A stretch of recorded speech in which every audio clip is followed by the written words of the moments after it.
Good morning, everyone.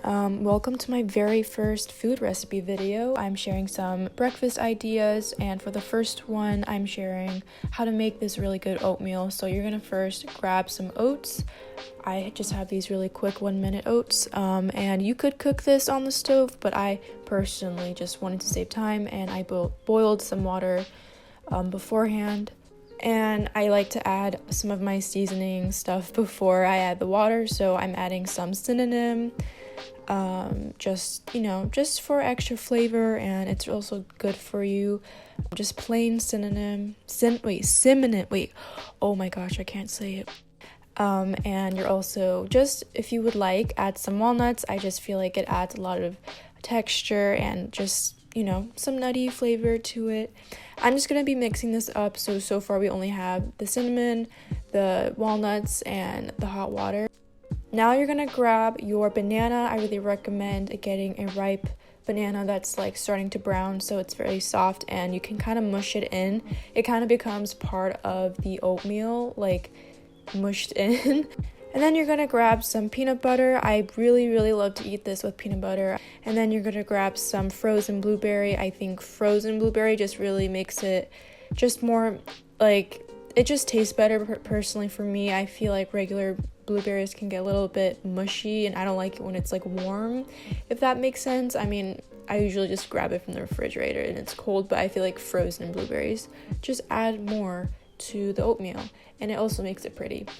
And you're gonna grab some oat milk. This is optional, but I just wanted to add a splash of it because my oatmeal is looking a little bit dry. And also, this is optional, but you can add some hemp seeds. I think this just really adds more protein, and I really like to put hemp seeds on a lot of my food recipes, even though it doesn't really make sense. But I just think that adding this just makes it more healthy, and you don't really taste the seeds anyway, so.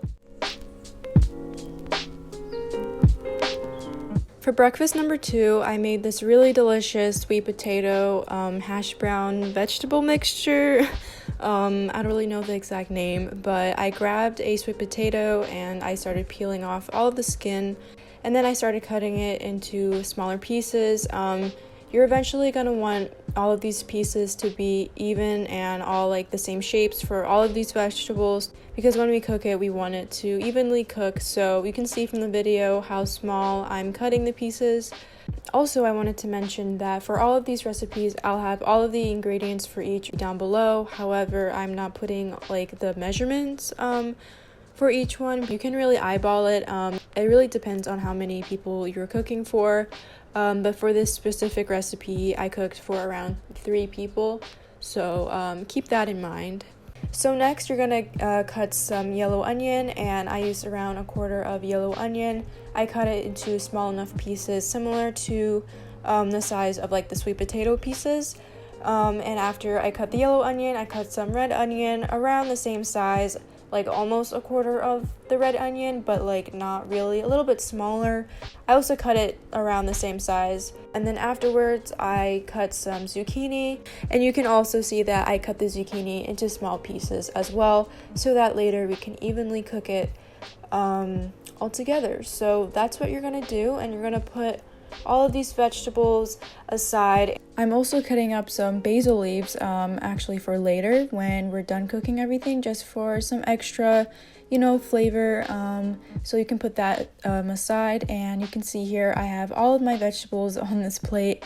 I actually highly recommend to not cook all of these together at once. I recommend putting like the zucchini, the sweet potato in before you put the onions. That is one mistake that I did.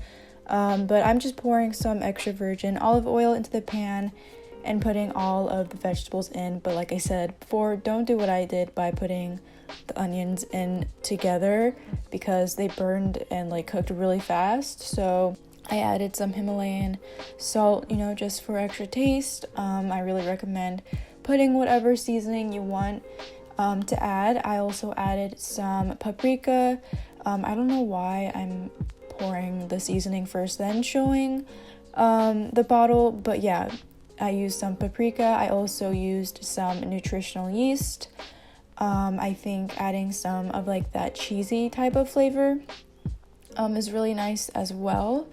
I cooked on medium heat for a while, between 10 and 15 minutes, and then I added the basil leaves at the end. I really think I should have cooked a little bit longer, but it was still very, very delicious. I really highly recommend adding the nutritional yeast. It really did add more flavor, and just to add more protein, I also added some hemp seeds at the end. But that's pretty much it, and it was super duper delicious. I was very surprised how good it was.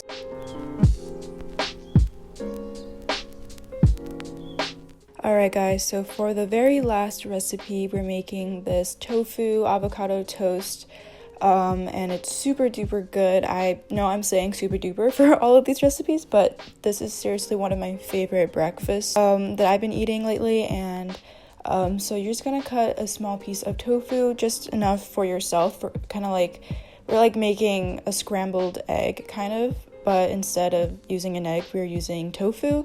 So just cut enough just for yourself, and you want to make sure you get all of the moisture out, all of the water out as much as possible. And you can see here I'm crumbling the tofu into small little pieces to make it look like scrambled egg over the pan with some oil, and I put some Himalayan sea salt. I also added some turmeric. I think this really adds some flavor and color because we want to make this look like egg kind of.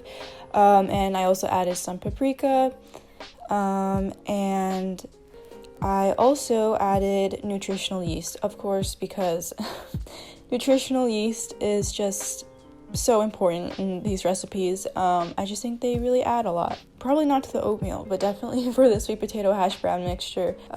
So I just added some of that, and then I added some pepper. So you're gonna cook this over the pan for a little bit, like a couple of minutes. You want to make sure all the seasoning is mixed together and that the tofu turns yellow, and then you can add a splash of dairy-free milk. I just had this unsweetened almond milk. I highly recommend using the unsweetened milk. You probably don't want vanilla flavor in this. And you're just going to cook this until this turns a little bit brown. And so for the toast, you're going to grab a slice of bread, some avocado, some sriracha, and hemp seeds.